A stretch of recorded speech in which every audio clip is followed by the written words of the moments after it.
Hi friends, welcome back to my YouTube channel. ಇವತ್ತು ಬೇಸನ್ ಲಾಡು ಮಾಡೋದು ಹೇಗಂತ ಹೇಳ್ಕೊಡ್ತೀನಿ ಬನ್ನಿ. ಇದಕ್ಕೆ ಬೇಕಾಗಿರೋದು 4 ಏಲಕ್ಕಿ, ಬೂರ ಸಕ್ಕರೆ 1 ಬಟ್ಟಲು, ಇದು ಮನೆಯಲ್ಲೇ ಮಾಡಿರೋದು, ತುಪ್ಪ ಅರ್ಧ ಬಟ್ಲು, ಗೋಡಂಬಿ ಬಾದಾಮಿ ಸ್ವಲ್ಪ, ಇದು ಕಡಲೆ ಹಿಟ್ಟಿದೆ, ಇದು 2 ಬಟ್ಲು. ಒಂದು ಬಾಣಲೆಗೆ ತುಪ್ಪ ಹಾಕೊಳ್ಳೋಣ. ಇದಕ್ಕಾದ್ಮೇಲೆ ಕಡಲೆ ಹಿಟ್ಟು ಹಾಕಿ ಸ್ವಲ್ಪ ಚೆನ್ನಾಗಿ ಹುರ್ಕೋಬೇಕು. ಹುರ್ಕೊಳ್ಳಿ. ತುಪ್ಪ ನಾವು ಸ್ವಲ್ಪ ಸ್ವಲ್ಪ ಹಾಕ್ಕೊಂಡು ಹುರ್ಕೋಬೇಕಾಗುತ್ತೆ. ನೋಡಿ, ಇದು ಗಂಟು ಬರಬಾರ್ದು. ಗಂಟು ಬಂದಾಗ ಈ ಥರ ಮಾಡಿಕೊಂಡು ನೀಟಾಗಿ ಹುರ್ಕೊಳ್ಳಿ. ಚೆನ್ನಾಗಿ ಹುರ್ಕೋಬೇಕು. ಕಡಿಮೆ ಊರಿನಲ್ಲಿ ಹುರ್ಕೋಬೇಕು ಇದನ್ನು.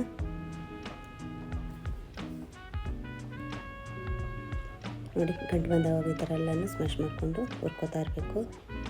ಸ್ವಲ್ಪ ಕೆಂಪಗಾಗಿದೆ ನೋಡಿ ಇದು. ಇದಕ್ಕೆ ಇನ್ನೊಂಚೂರು ತುಪ್ಪ ಹಾಕ್ಕೊಂಡು ಚೆನ್ನಾಗಿ ಹುರ್ಕೊಳ್ಳೋಣ. ಕಡಿಮೆ ಊರಿನಲ್ಲೇ ಹುರ್ಕೊಳ್ಳಿ, ಇಲ್ಲಾಂದರೆ ಸೀದೋಗುತ್ತೆ. ಕಡಿಮೆ ಊರು ಇಟ್ಕೊಂಡು ನೀಟಾಗಿ ಹುರ್ಕೊಳ್ಳಿ ಇದನ್ನು.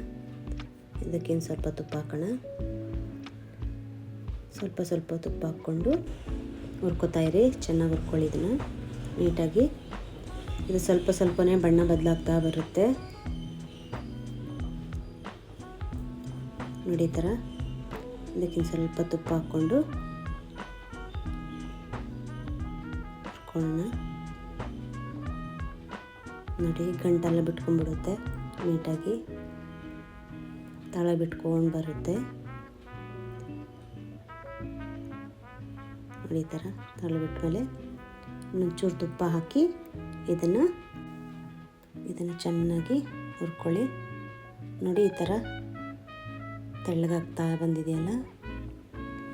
ಇದಕ್ಕೆ ಗೋಡಂಬಿ ಮತ್ತು ಬಾದಾಮಿ ಕಟ್ ಮಾಡಿ ಇಟ್ಕೊಂಡಿದ್ವಲ್ಲ ಸಣ್ಣದಾಗಿ, ಅದನ್ನು ಹಾಕ್ಕೊಳ್ಳೋಣ.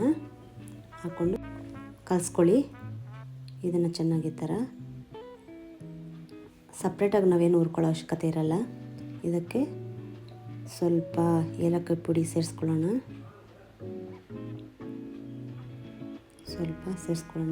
ಸೇರಿಸ್ಕೊಂಡು ಸ್ವಲ್ಪ ಹೊತ್ತು 2 ನಿಮಿಷ ಇದನ್ನು ಕಲಸಿ ಸಪ್ರೇಟಾಗಿ ತೆಗೆದು ಕೆಳಗಡೆ ಇಟ್ಕೊಬಿಡೋಣ.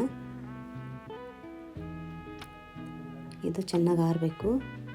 ಸ್ವಲ್ಪ ಹೊತ್ತು ಹಾಗೆ ಕೈಯಲ್ಲಿ ಆಡಿಸ್ತಾನೇ ಇರಿ, ಇಲ್ಲಾಂದರೆ ಸೀದೋಗುತ್ತೆ. ಆಡಿಸ್ತಾ ಸ್ವಲ್ಪ ಹೊತ್ತು ಹಾಗೆ ಬಿಟ್ಬಿಡಿ. ಇದು ಪೂರ್ತಿ ತಣ್ಣಗಾದ್ಮೇಲೆ ಇದಕ್ಕೆ ಬೂರ ಸಕ್ಕರೆ ಇದೆಯಲ್ಲ ಅದನ್ನು ಹಾಕ್ಕೊಂಡು, ನಿಮಗೆ ಸ್ವೀಟ್ ಜಾಸ್ತಿ ಬೇಕಂದರೆ ಜಾಸ್ತಿ ಹಾಕ್ಕೊಳ್ಳಿ, ಇಲ್ಲಾಂದರೆ ಕಡಿಮೆ ಹಾಕ್ಕೊಳ್ಳಿ. ನಾವು 2 ಕಪ್ ಕಡಲೆ ಹಿಟ್ಟು ತೊಗೊಂಡಿರೋದ್ರಿಂದ 1 ಕಪ್ ಸಾಕಾಗುತ್ತೆ ಫ್ರೆಂಡ್ಸ್. ಇದನ್ನು ಕಲಿಸ್ಕೊಳ್ಳಿ. ಸ್ಪೂನಲ್ಲಿ ಕಲ್ಸೋಕ್ಕಾಗಲ್ಲ, ಅದಕ್ಕಾಗಿ ನನ್ನ ಕೈಯಲ್ಲೇ ಕಲಿಸ್ಕೊತಾ ಇದ್ದೀನಿ. ನೀಟಾಗಿ ಅದನ್ನು ಕಲಿಸ್ಕೊತಾ ಇದ್ದೀನಿ ನೀಟಾಗಿ. ಈ ಥರ ಕಲಿಸ್ಕೋಬೇಕು. ಚೆನ್ನಾಗಿ ಕಲ್ತ್ಕೊಳ್ಳಿ. ಕಲಿಸ್ಕೊಂಡು ಉಂಡೆ ಮಾಡ್ಕೋಬೇಕು ನೀಟಾಗಿ. ಸ್ವಲ್ಪ ನೀಟಾಗಿ ಕಲಿಸ್ಕೊಳ್ಳಿ. ಉಂಡೆ ಮಾಡ್ಕೊಳ್ಳೋಣ ನೀಟಾಗಿ. ಉಂಡೆ ಮಾಡ್ಕೊಳ್ಳೋಣ. ಇದನ್ನು ಉಂಡೆ ಮಾಡ್ಕೊಳ್ಳೋಣ. ನಿಮಗೆ ಯಾವ ಸೈಜ್ ಬೇಕೋ ಆ ಸೈಜಲ್ಲಿ ಮಾಡ್ಕೊಳ್ಳಿ. ತಿನ್ನೋಕೆ ತುಂಬ ಚೆನ್ನಾಗಿರುತ್ತೆ friends. Thank you for watching. Subscribe ಮಾಡೋದನ್ನು ಮರಿಬೇಡಿ. Thank you.